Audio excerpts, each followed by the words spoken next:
자, 여기에 그 2020년, 21년인가요? 강선 의원이 국회의원에 처음 입문한 게 21대 국회니까 2020년이죠. 2020년이죠. 5년 동안 보좌진을 46번 교체했다라는 것도 함께 맞물려 논란입니다. 2020년에서 올해까지 보좌진 총 51명 임용, 46명이 면직 처리, 20대 의원실 평균의 3배 수치, 유독 보좌진 교체가 잦아 다른 의원실에서도 의아했다라는 얘기도 나옵니다. 갑질 의혹과 맞물려서 잦은 보좌진 교체를 해진 것 아니냐라는 의혹이에요. 자, 이에 대한 해명도 나왔습니다. 청문회 때 소명하겠다라는 거고요. 사무처에선 개인별 직급 변동 내역이 포함해서 동일인이 중복될 수 있다. 그러니까 보좌진 면직 후 동일인을 재채용하는. 하지만 그렇다고 해도 너무 많다라는 부분은 명확히 해명은 안 되고 있어서 자, 박정호 의원님, 이게 청문회에서 한 번에 다 해명이 될지 모르겠습니다만 강선우 장관 후보자 본인을 위해서라도 해명할 수 있는 부분들은 해명하고 해결하고 가는 게 좀 더 낫지 않나, 국민적 의혹 해소 차원에서 이런 생각도 좀 드는데 어떻게 보십니까, 이 대목? 네, 두 가지 방식이죠. 이제 청문회 때 그 의혹을 충분히 풀 수 있어서 그때 하겠다는 게 있고, 네네. 또 일반적으로 잘못한 게 있으면은 빨리 사고를 하면 게 커지진 않습니다. 네. 그런 데 있어서의 대처가 좀 부족했을 수도 있고, 이런 두 가지인데요. 그 보좌진이 자주 면직됐다 이런 부분들은 저도 좀 살펴봐야 되겠지만, 예.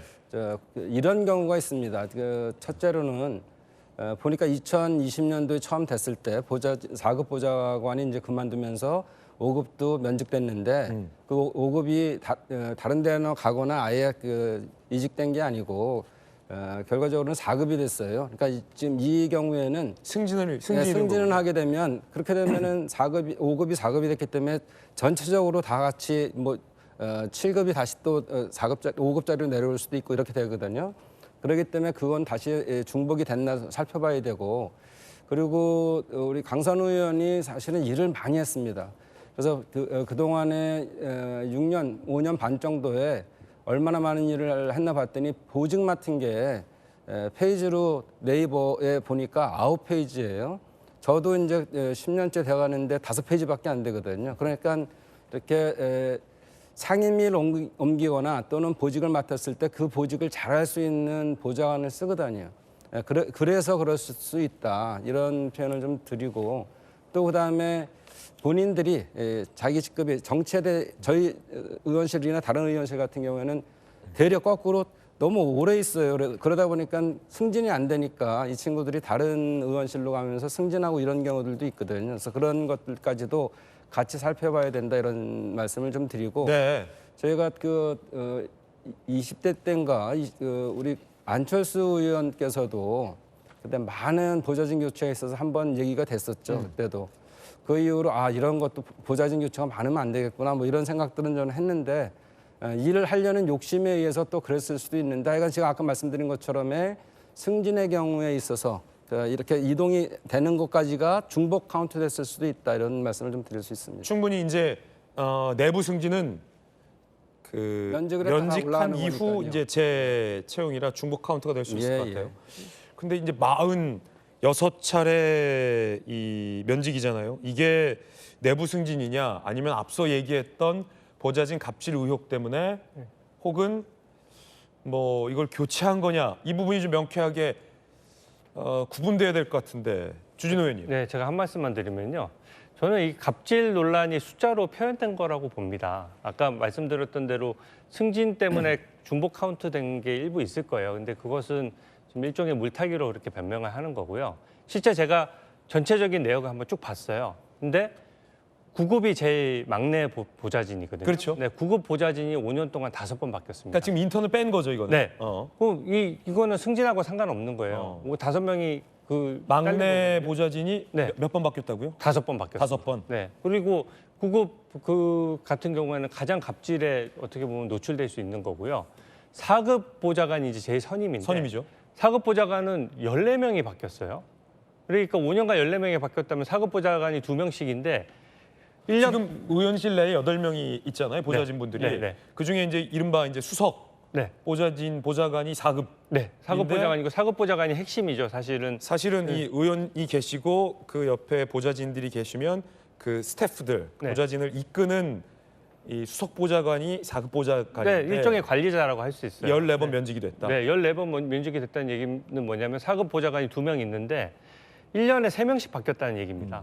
그러니까 이게 정상적인 조직 관리겠느냐는 거예요. 그리고 아까 상임위 관련해 가지고 뭔가 바뀌더라도 상임위 바뀌었다고 보좌진을 그때그때 바꿉니까? 저희가 지금 비정규직의 정규직 전환도 지금 문제되고 항상 그런 것들을 사회 발전 방향에 따라서 최대한 정규직화하고 이렇게 해야 나가야 되는 판국인데 아무리 국회의원이라지만 고용 안정이 안 된다고 해서 그 9급 사회초년생이잖아요. 갑자기 자르면 그분은 어떻게 사회에서 다시 적응을 합니까? 그리고 4급 보좌관 정도 되면 다 가족이 있고 그 한참 애들 교육시키고 그럴 나이들이거든요. 나이들이 많죠. 네. 수석 보좌관들. 네, 수석 보좌관들은 40, 50대가 주력이에요. 특히 40대가 주력이거든요.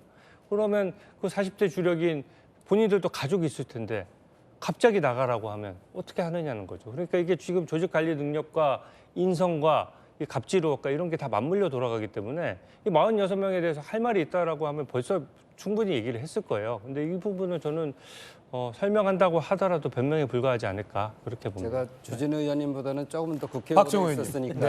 예. 근데 그게 아까 중복되는 얘기인데요. 일이 많다 보면 사실은 국민의 혈세를 가지고서 국회의원이 일을 해야 되기 때문에 가장 적합한 보좌관을 쓰는 게 또 맞습니다.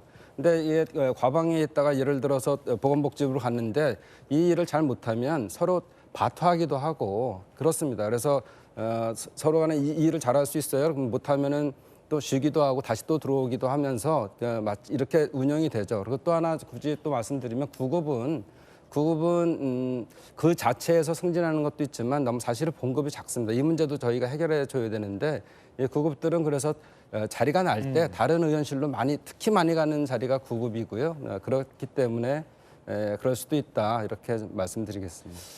강선 의원이 평소에 이 발의한 이 법안과 지금 제기되는 의혹들이 상충한다라는 지적도 있습니다. 함께 보시죠. 이런 대목들인데 태움방지법을 발의했습니다. 간호사 직장 내 괴롭힘 방지 관련 법안인데 이 보좌진 갑질 의혹이 정작 본인에게 제기됐다라는 부분이고요. 스쿨존 내 신호위반 가중처벌법을 발의했는데 스쿨존 신호위반 과태료를 늦장 납부했다라는 논란도 일고 있습니다. 주유비 의혹까지 제기됐습니다. 정치자금 회계 보고서 지출 내역 2020년에서 2024년 총 218건 추가 주유 1,974만 원이 지출됐는데 매달 지금 유류비 외에 매년 460만 원가량 추가 주유를 했다라는 것으로 대형 승합차로 서울, 부산을 약 153회 왕복 가능한 양의 기름이 왜 이렇게 많이 들었냐라는 논란도 일고 있습니다. 해명도 있습니다. 지역활동뿐 아니라 여러 역할을 많이 수행해서 이동이 많을 수밖에 없었다. 강선 의원이 많은 보직을 맡긴 했습니다. 라는 해명도 나오고 있습니다. 변기 자문이냐? 변기 술이냐? 여러분 어떻게 생각하십니까? 국민들이 이 의혹을 어떻게 바라보는지가 중요할 것 같습니다. 강선우 후보자의 해명이 나오면 저희가 소개를 해드리겠습니다.